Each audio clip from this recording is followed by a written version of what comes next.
Indian diaspora में milk पीने की एक बहुत बड़ी प्रथा चली आ रही है, सालों से चली आ रही है। दूध पीना भी चाहिए। हालांकि आजकल बड़ी समस्या ये हो गई है कि दूध की क्वालिटी बहुत ख़राब है। पहले एक डिसेंट्रलाइज था इंडिया, हर जगह के अलग वैद्य होते थे, उस गांव का अलग टेम्पल होता था, उस गांव का अलग ज्वेलर, अलग डेयरी होती थी, हर घर में गाय होती थी, बछड़ा अच्छी तरह दूध पीने के बाद में जो बचता था वो हम लोग लेते थे।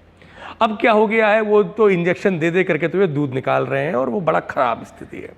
एक तो वैसे ही दूध जो है वो ख़राब हाल में है, टॉक्सिन हो चुका है। लेकिन मैं उन लोगों के लिए बात कर रहा हूँ जो लोग आज भी गाय को पाल रहे हैं, जैसे हम लोग। बछड़ा पूरा दूध पीने के बाद में जो दूध बचता है उस दूध को हम लोग पीते हैं। यदि वो दूध भी आप ले रहे हैं तो उसके दोस्त कौन हैं? देखिए, दूध में कुछ चीज़ें बड़ी अच्छी होती हैं और कुछ चीज़ों के साथ में दूध नहीं पीना चाहिए, जहर बन सकता है। अब दूध के संग में क्या क्या चीज़ें बढ़िया चलती हैं? दूध के सबसे पहले दोस्त हैं सहकार फल। सहकार फल का मतलब होता है आम, लेकिन इन्होंने बहुत क्लियरली अगले श्लोक में कहा है खट्टा नहीं होना चाहिए। यदि आम खट्टा वाला है, सॉर टेस्ट है, और यदि आपने उसे दूध में मिला लिया तो समझ लीजिए आपने अपनी स्किन के लिए बहुत बड़ी बीमारी का रास्ता खोल लिया है। दूध में मीठा आम, देखिए दूध आम के रूप देखिए ना, या तो आम कच्चा वाला है वो खट्टा होता है बहुत, एक है आम जो पूरा पक जाए पीला वाला, एक है आम जो आधा खट्टा है और आधा मीठा है। यदि ये खट्टा वाला आम डाल दिया आपने, या जो आधा मीठा आधा खट्टा भी डाल दिया, तो ये जहर बन जाएगा। इसलिए जहाँ तक हो सके आप घर में ही मैंगो शेक बनाइए, क्योंकि आपको पता है मीठा है कि नहीं, आप टेस्ट करके देख लेंगे। यदि आप बाहर मैंगो शेक पिएंगे तो उसको तो बिजनेस है, वो तो नहीं वेट करेगा कि मैंगो मीठा है या खट्टा है, वो तो उसको बना करके शक्कर डाल के आपको मीठा बना के दे देगा वो तो, ठीक है ना, चाशनी डाल के। तो please avoid outside drinking mango milk shake. अब अगली चीज़ जो मैंगो मिल्क शेक की है वो जो आती है मैंगो के दोस्त, गोस्तनी। गोस्तनी का मतलब होता है किशमिश, रेजिन्स।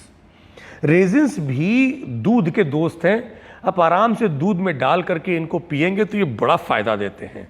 अगली चीज़ है माक्षिकम, मतलब मधु, शहद भी।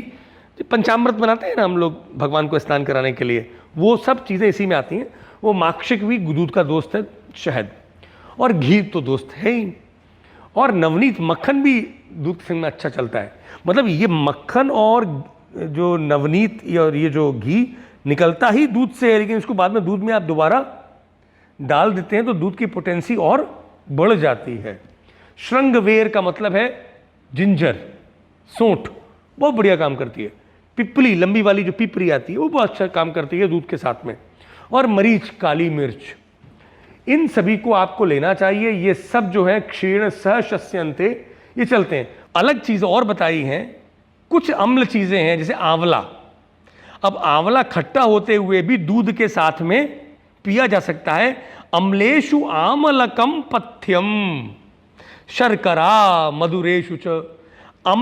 कोई भी आप अम्ल रस की चीज़ दूध के संग में नहीं ले सकते एक्सेप्ट आंवला। मधुर चीज़ों में आप ले सकते हैं मिश्री, ये चीनी नहीं, शक्कर नहीं, मिश्री ले सकते हैं। अम्लेषु आमलकम पथ्यम शर्करा मधुरेषु च, मधुर में। पटोलः शाक वर्गेषु कटुएषु, पटोल को ले सकते हैं आप सब्जियों में। सब्जी जब आप खा रहे हो तो दूध न पिएं, लेकिन पटोल एक सब्जी ऐसी है जो आप खा सकते हैं दूध के संग में। और जो कटु है, मतलब जो तीखा है, उन चीज़ों में अदरक चल सकती है दूध के संग में। और कषायेषु यव, ये जो जौ होता है वो खाया जा सकता है। और लवणों में वैसे तो कोई भी लवण ना लें, पर सेंधा नमक एक ऐसी चीज़ है, यदि आप कोई नमकीन खाने का मन है और दूध पीना है तो आप सेंधा नमक की बनी हुई चीज़ों को आप खा लेंगे दूध के संग में तो चल जाएगा। अदरवाइज़ ये पेट के अंदर बीमारियाँ, पेट खराब कर देगा और पूरी बॉडी में डिजीज़ पैदा होती है। तो इन चीज़ों को याद रखें। दूध के दोस्त, आगे डिस्कस करेंगे दूध के दुश्मन कौन कौन हैं।